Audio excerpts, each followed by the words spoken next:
আরজিকর কাণ্ডে ডাক্তার তরুণীকে ধর্ষণ খুনের ঘটনার পর পেরিয়ে গেছে একটা বছর, তবু বিচার পাননি অভয়ের বাবা মা। এবার মেয়ের বিচারের দাবিতে দিল্লি রওনা হওয়ার আগে দমদম বিমানবন্দরের সাংবাদিকদের মুখোমুখি আরজিকর কাণ্ডে নির্যাতিতার বাবা মা। তারা জানান, দিল্লিতে তারা দেখা করবেন সিবিআই অধিকর্তা ও স্বরাষ্ট্রমন্ত্রী অমিত শাহের সঙ্গে। আজকে কোথায় যাওয়া হচ্ছে? দিল্লিতে যাচ্ছি। কি করব? কর্মসূচি মেইন হচ্ছে সিবিআই ডিরেক্টরের সঙ্গে দেখা করবো এবং আমাদের যে সুপ্রিম কোর্টের লয়ার আছে করুণানন্দী, ওনার সঙ্গে মেইন দেখা আজকেই হবে।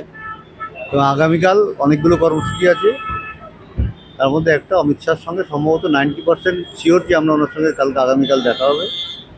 এখনও টাইমটা উনি জানাতে পারেননি। এটাই আছে মেইন।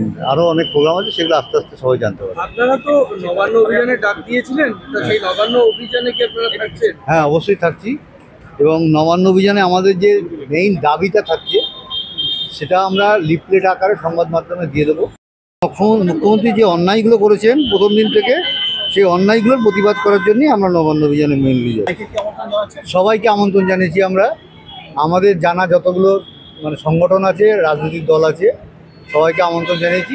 মেইনলি মুখ্যমন্ত্রী প্রথম দিন থেকে আমাদের সঙ্গে যে বিরোধিতা করে আসছেন যাতে আমরা বিচার না পাই, সেই যে চেষ্টা চালাচ্ছেন এবং তার প্রশাসন যন্ত্র দিয়ে তিনি ব্যবহার করছেন, তার বিরুদ্ধে প্রতিবাদ করতে এবং মুখ্যমন্ত্রীকে চতুর্থতলা থেকে নামানোর জন্যই আমরা নবান্ন অভিযান করি। আমাদের তো মুখ্যমন্ত্রী তো দলের একজন প্রতিনিধি। আমাদের রাজ্যের যে মুখ্যমন্ত্রী, তিনি রাজ্যের মুখ্যমন্ত্রী নন, তৃণমূলের একজন মাত্র প্রতিনিধি। রাজ্যের মুখ্যমন্ত্রী যদি হতেন তাহলে মানুষের সঙ্গে মানুষের ভালো করার জন্য চিন্তা করতেন। উনি ভোট কেনা ছাড়া এই পশ্চিমবঙ্গের যে কোনো প্রকারে ভয় দেখিয়ে হোক, টাকা দিয়ে হোক, যে কোনো ভোট কিনে ক্ষমতায় থাকা ছাড়া আর কিছু উনি ভাবেন না। এটা আমরা এখন পরিষ্কার বুঝতে পারছি। তার জন্যই উনি এটাকে প্রতিবাদ করার, বন্ধ করার চেষ্টা করছেন। আপনাদের নবান্ন অভিযানকে কেন্দ্র করে হাইকোর্টে ডিভিশন বেঞ্চে মামলা হয়েছে। যারা মামলা করেছে তারাই আমাকে ফোন করেছিল। এক সময় আমিও হাটে বাসিন্দা করেছেন, এবার ব্যবসায়িক সমিতি নয়, এবার হাওড়ার এক বাসিন্দা করেছে ডিভিশন বেঞ্চে। ঠিক আছে, দেখা যাক। আমরা জনজীবন তো ব্যাহত হবে। আন্দোলন করলেই, যখন মমতা ব্যানার্জি মিছিল করেন তখন কি জনজীবন ব্যাহত হয় না? 21 জুলাই জনজীবন ব্যাহত হয়নি? তার অটোগুলোকে তার আগের দিন যে ভাষা আন্দোলন করেছে, আমাদের টাটাগড়ের কথা বলতে পারি, কোনো অটোকে তিনি রাস্তা চলতে দেননি। সমস্ত অটো ড্রাইভারকে হুইপ জারি করে তিনি মিছিলে নিয়ে গেছে। এরপর আর কি বলবো না এই মুখ্যমন্ত্রী সম্বন্ধে। এই মুখ্যমন্ত্রী সম্বন্ধে সত্যি কথা বলতে গেলে কি, আর এই যারা এই সমস্ত আবেদনগুলো করছেন কোর্টে, তারা এই কথাটা ভাবছেন না যে এই মেয়েটার বিচার পাওয়া উচিত। তারা বিচার বিরোধিতা করছে।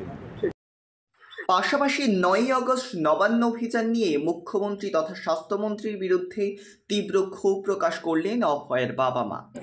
কতগুলো কর্মসূচি রয়েছে, সেই জন্যই আমরা দিল্লি যাচ্ছি। নবান্ন অভিযান নিয়ে কি বলবেন? নবান্ন অভিযানে আপনারা এখনো পর্যন্ত একমত যে নবান্ন অভিযানে যাবেন? নবান্ন অভিযান সফল হতে দেবে না আমাদের স্বাস্থ্যমন্ত্রী, আমাদের মুখ্যমন্ত্রী, যিনি আমার মেয়েকে খুন ধর্ষণের সঙ্গে ওতপ্রোতভাবে জড়িত রয়েছে। আমাদের বিশ্বাস, সেই জন্য নবান্ন অভিযান যদি সফল হয়, ওনার কোনো কি হবে আমি জানি না, তবে আমরা পিছিয়ে আসবো না। মেয়ের বিচারের দাবিতে সবসময় সরব থাকবো। আমাদের ভয় পেয়েছেন, আমাদের যে থ্রেড কালচারের যে মুখ্যমন্ত্রী, উনি আমাদের ভয় পাচ্ছেন। আমাদের মেয়েটাকে খুব সাধারণ ভেবেছিলেন প্রথম দিনই টাকা পয়সা আমাদের হাতে ধরিয়ে দিয়ে আমাদেরও সেইভাবে মেকআপ করে ফেলবেন। কিন্তু আমরা অতি সাধারণ হলেও সাধারণ থাকতে চেয়েছিলাম। আমরা খুব ছোট ঘরের, আমার মেয়েটা যখন ছোটোবেলায় স্বপ্ন দেখতো আমি ডাক্তার হব মা, তখন আমরা একটা টালির বাড়িতে থাকতাম। তারপরে মেয়ে আর ওর বাবা মিলে আমাদের একটা সুন্দর বাড়ি আছে, সেটা মেয়ে বেশিরভাগটাই করেছে।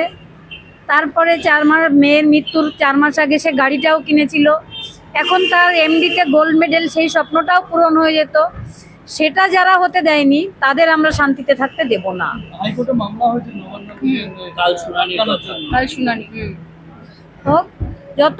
আমরা তো, উনি তো আমাদের মাননীয় মুখ্যমন্ত্রী, আমাদের স্বাস্থ্যমন্ত্রী, আমাদের পুলিশ মন্ত্রী, উনি তো আমাদের গণতান্ত্রিক অধিকারে হস্তক্ষেপ করার অধিকার ওনার থাকতে পারে না। এটা আমাদের গণতান্ত্রিক অধিকার, তাই আমরা গণতান্ত্রিক অধিকারের দাবিতেই যাব।